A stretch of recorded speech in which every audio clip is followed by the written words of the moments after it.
What I'd like to do right now is just give you a brief history of the POW and MIA bracelet program. This was by Carol Bates Brown. She said, I was the national chairman of the POW MIA bracelet campaign for VIVA, Voices in Vital America. The LA-based student organization produced and distributed the bracelets during the Vietnam War. The idea for the bracelets was started by a fellow student and me, as a way to remember American prisoners of war suffering in captivity in Southeast Asia. On Veterans Day, November 11, 1970, we officially kicked off the bracelet program.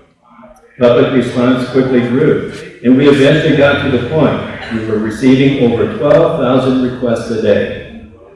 In all, Viva distributed nearly 5 million bracelets. In 1976, Viva closed its doors. By then, the American public was tired of hearing about Vietnam. Well, we're not tired of Vietnam, and we're going to remember these guys, and this is a good way to do it. Christy, could you come up and present that as our kickoff, our first bracelet as part of our program? So, I'm giving which bracelet? This says Captain Alfonso Castro, and his nickname was Fidel. I looked him up on the wall, and so I would love to present this to the museum. The family knows that I'm giving it to the museum, and they're delighted.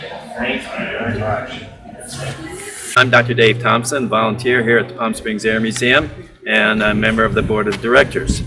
I'm particularly happy to be here today because I can have the honor of introducing in a little bit John and Cheryl Benoit. Supervisor John Benoit and his wife Cheryl. Cheryl has a POW bracelet that she acquired in 1970, and she's going to donate it to the museum today. It'll be the second bracelet that has been donated that will be part of our POW MIA display wall in our new Pacific hangar. This, by the way, is the first bracelet that we received. It was from a lady named Christy Schnabel, and we acquired that 10 days ago. So both of them will be in the display, along with a photo of the serviceman, a bio of the serviceman, a photo of the bracelet wearer that was taken about the time they first got the bracelet, as well as a little testimony about what the experience was like at that time. So, Cheryl, if you'll come forward, please. I'm going to ask you a couple questions. Okay. I think you told me that you first got that bracelet in 1970. Yes. Do we dare ask how old you were then? I was 20 years old. Yes. Yeah, I was about And the 20. name on the bracelet was? It's Staff Sergeant David Demon. And the date? And he was lost in June, oh my gosh, my glasses on. What is this? 65. 1965. Did you know anything about him? He came from Venice, California, and when I went to pick up the bracelet, I was picking up multiple ones, and I asked for one from California, and he was from Venice, and that's how I took his bracelet. And you were picking up for other friends and Yes, stuff too? yes. Okay, so why did you decide to get a bracelet? They had advertised, in our papers, of course, about the POW bracelets. At the time, I was working as a volunteer for USO in Hollywood. And so during that time, we all did our best for our people going overseas, the veterans, and coming back, of course. And so I went down and picked up quite a few bracelets that we all wanted to share amongst us. And that's how I started. Do you know anything about the staff sergeant today?